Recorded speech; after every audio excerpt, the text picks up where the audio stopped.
Si les histoires racontées dans les aventures d'Harry Potter sont de la fiction, le centre de sorcellerie de Bamako est lui bien réel.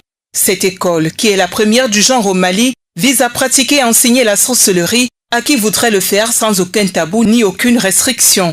Tout ce qui a mis l'Afrique en retard, c'est mystifier les choses, cacher les choses.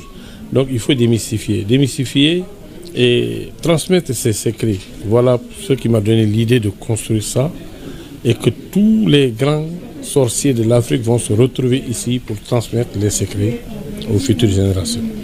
Cette initiative malienne est une façon pour les Africains d'accepter totalement leur culture et leur tradition, loin des appréhensions que les colons ont de ces dernières et qu'ils ont réussi à insérer dans les cerveaux de la plupart des ressortissants de l'Afrique.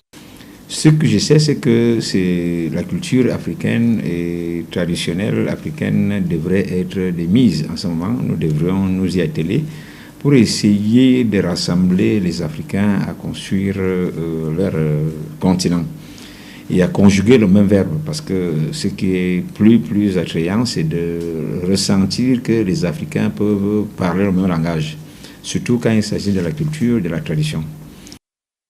La plupart des autorités traditionnelles africaines pensent que l'exemple malien devrait être copié sur le reste du continent. L'idée malienne est une idée à copier dans le monde. Je l'ai vu aussi à Eswatini, en Afrique du Sud. Parce que quand vous arrivez dans ces pays-là, vous vous rendez compte que la culture y est encore au niveau de la base. Les sources de la culture africaine y sont encore.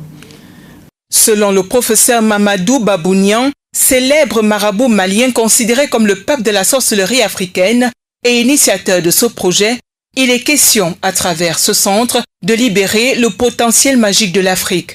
Cette idée s'inscrit dans la logique selon laquelle le développement de l'Afrique ne saurait passer par des cultures empruntées.